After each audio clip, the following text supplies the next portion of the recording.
Hi guys, thanks for tuning in to another video on ForgottenWeapons.com.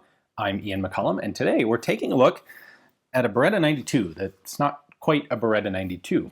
This is a Z88, and that is an SP1, and both of these were manufactured by Vektor in South Africa, and there's kind of an interesting backstory to these. So this project began for the South Africans in 1984, and it began basically because the South African police forces had a wide variety of different handguns. They had some P38s, they did have a bunch of Beretta 92s, they had some Browning high powers, and because the country was under international embargo, they were having a very difficult time trying to maintain these pistols, to get parts for them, to work with the original manufacturers, that sort of thing. So they decided to put together a tender to try and develop a new pistol and just kind of standardize everything. And they really liked the Beretta. They actually talked to a number of licensed Beretta manufacturers about having the pistols built on contract or under license. And every single one of those proposals was rejected because of the sanctions that had been placed on South Africa at the time. So instead, they decided, well, I guess we'll do this locally. And Arms Corps, the National Defense Corporation, approached Musgrave and Lyttelton Engineering, these being the two main defense subsidiaries in South Africa. And what they said was basically, we'd like to reverse engineer this Beretta 92 and manufacture them here locally. And in 1985 to 86, Lyttelton Engineering, or Musgrave and Lyttelton, went through this process and actually managed to very successfully reverse engineer a Beretta 92. It was important in this project that the parts actually interchange 100% with Italian factory Berettas, because there were a lot of those guns in service, and doing this would allow them to manufacture spares for their existing guns.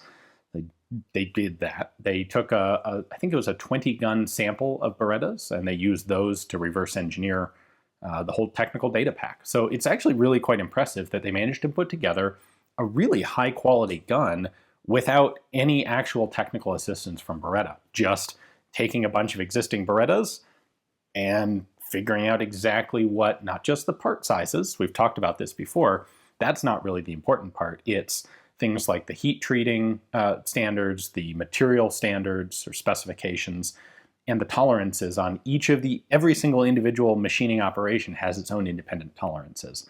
And so the fact that they were able to reverse engineer all of that is really quite impressive. Now, impressive or not, Beretta wasn't very happy once they found out about it. This was, in fact, a blatant violation of Beretta's rights. Beretta actually tried to take them to international court, but it kind of fell through because South Africans, because of the embargo, weren't really allowed to travel internationally, and so they couldn't appear at any sort of court proceedings, international court proceedings. Ultimately, sometime like in the very early 1990s, they came to an agreement with Beretta to pay a licensing fee. And in fact, when we look at this one up close, you'll see it actually says Beretta license on it. However, that licensing agreement was really quite strict. It allowed South Africa to manufacture guns for their own domestic use, for their own military and law enforcement and civilian sales, but didn't allow them to export the guns because, of course, Beretta wanted to maintain all of the export markets for themselves. So by this time, the manufacturer was known as Vektor, and Vektor decided that they really wanted to put together something that they could export. These, they had a lot of work in these guns, and they were an extremely high-quality gun. And so they redesigned it as the SP1, which we have here, changing a number of features. We'll take a look at all of those in a moment. In particular, changing the outside, the visual look of the gun. So it really doesn't, unless you actually know it's derived from a Beretta, it doesn't really look like a Beretta.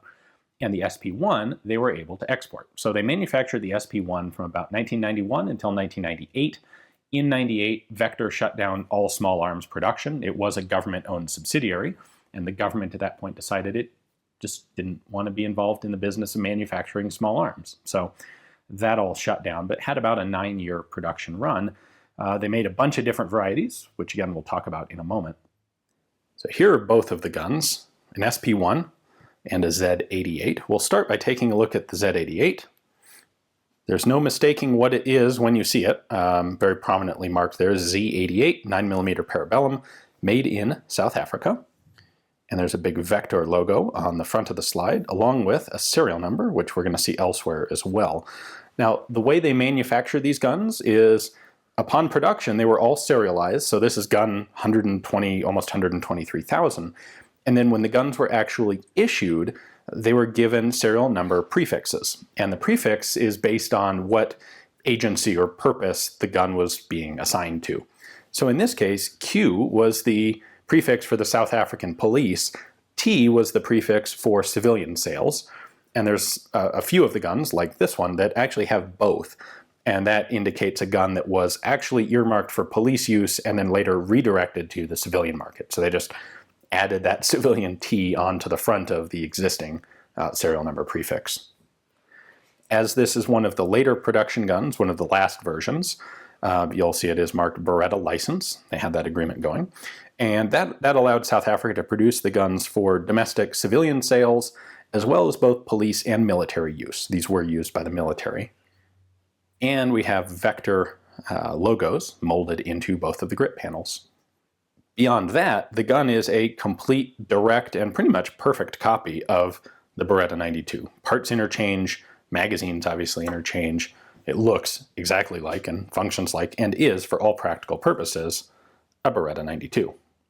Now, when they started making the SP1 here, they had to make some changes because their licensing agreement with Beretta prevented them from exporting these guys. So the changes that they made, the most obvious one, of course, is the change in the slide.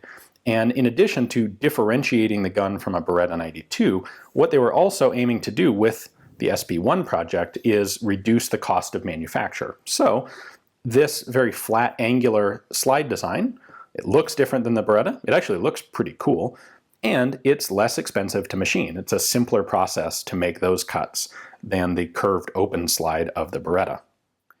They changed the grip panels, so this actually has a wraparound plastic grip instead of having the metal spring guide at the back like a Beretta.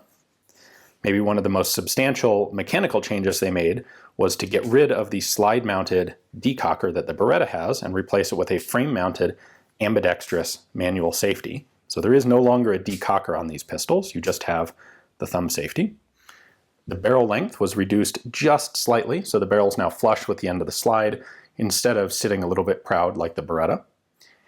And the disassembly system is just slightly different. So where Beretta has a locking button and then a tab that flips down, the SP1 we have to open all the way up, and then we can, well, not quite all the way, and we can flip that up, take the magazine out, and the slide comes off the front. Take the spring out.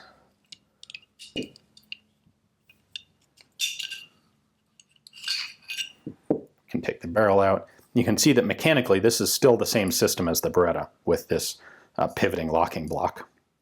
They did put serrations on the front of the slide to prevent glare. Nice set of notch and post sights there. An aluminum frame, just as the Beretta's, and a little bit more angular trigger guard, kind of matches the contours of the slide. In addition, while the Z88 and the Beretta itself had traditional rifling, the SP1 used a polygonal rifling, so it looks like a smooth bore. The marking style of the SP1 is pretty much the same there, but of course it says SP1. Still a Vektor logo on the front. The serial number scheme was also changed. This is marked S for SP1. They no longer differentiated these based on agency or purpose. Although the military did use the SP1s, the military and the police both, in addition to the straight Beretta copies. The SP1 proved to be an excellent quality pistol and a very popular pistol, and so much so, in fact, that they ended up bringing in a bunch of additional models, or producing a bunch of additional models. They had a target model that had a weight and a compensator. They had a sport model. They had an ultra sport model, which was basically set up to be an IPSC race gun right out of the box. Really pretty cool stuff, actually. And then they also had a general's model, or what they called a general's model, which is a slightly shortened version. Once again, no mistaking what this is. General's model written right on the side there. And that has a G prefix serial number for general. The General's model has both a shorter slide and also a slightly shorter frame and a little bit of a different profile to the back of the frame. Interestingly, though, its magazines, while slightly shorter, still hold 15 rounds, the same as the standard gun. So these were manufactured. General's model was only introduced in 1996, and production of all of these guns ended in 98 when Vektor shut down. There was one other model that was introduced, and that was the SP2, which was basically exactly the same as the SP1, including all of the different varieties, but chambered for the 40 Smith & Wesson cartridge instead of 9mm Parabellum. Those were not as successful or as popular as the SP1s. As we've seen in a number of other manufacturers, Glock notably, what they did was basically just take the SP1 frame and drop 40 caliber parts into it. And the 40 is just a little bit hot enough of a cartridge that sometimes guns don't handle that conversion very well. That's why we've seen problems with 40 caliber Glocks. And while this may not have been technically a problem for the Vektors, they're not as nice. They don't handle as nicely in that snappier 40 caliber cartridge. So those were around, but they also were only introduced in 1996, and so they had a much shorter production run, and there are a lot fewer of them out there. But apparently you do still occasionally see them in the South African IPSC circuit, where they are, especially in the Ultra Sport model, where they qualify as major caliber guns. There's sort of an ancillary issue that I want to touch on regarding South African domestic production guns, because a lot of the ones that you see are really, let's be honest, they're really kind of crummy guns. They weren't commercially successful. They're low production, they're crudely made, and yet you also have guns like these that are really quite excellent. Rifles like the R4 and the R5 series that are absolutely as good as anything produced by any other country in the world. And so the question is, why this split in the domestic arms industry? And there is an interesting, if you look at where the arms designers come from, you'll notice that a lot of the unsuccessful guns are actually originate with Rhodesian designs or Rhodesian designers. And a lot of the guns that, well, all of the guns that were truly successful were really put together with government assistance from the South African government, as opposed to independent startup attempts. So in some ways, this makes sense just on the basis of financial backing. You know, if you have the backing of a major government industrial defense company, yeah, you're going to be more likely to succeed because you have the money to put into proper R&D and proper tooling, and you're not trying to, manufacture guns out of commercial hardware store square steel tube. However, it appears that there's also kind of a psychological aspect to it. And in fact, if you look at Rhodesian guns, there was always this wide variety of guys trying to come up with indigenous Rhodesian gun designs. And Ian Smith, the president or prime minister of Rhodesia, his reaction to this was always really rather negative. And what he kept telling these guys, and they never did, was that they should all get together, come up with one good design that works, and everyone focus on building that, instead of this very independent-oriented split of resources. And what South Africa actually did was very much along the lines of what Smith was referring to there. They took a really good design, like the Beretta 92 or like the Israeli Galil, the Finnish Valmet, and they put all of the resources into developing that and doing it properly. And when they did that, they ended up with a really good design. When you had independent guys who were perhaps more concerned with getting their gun built and recognized than producing the best gun that could be done as a team effort, that's where you see all of the failed guns like the Mamba pistol, the Cobra carbine, even really like the one production carbine / submachine gun of that sort of relatively crude type. But the only one that was really particularly successful was the BXP, which was in fact all South African in origin instead of having ties back to Rhodesia. So I don't know that there's a whole lot of scientific data there, but it's an interesting connection of facts when you look at all of these guns kind of in context together. So anyway, I have diverted away a bit from the actual focus of today's video, the Z88 and the SP1. Some of these SP1s did actually get exported to the United States. You will occasionally find them there, and when you do, they're usually quite expensive because they're rare, and they are, in fact, really good handguns. So now, hopefully, if you see one at a show or on the market, you'll know what it is. Hopefully you enjoyed the video. Thanks very much for watching.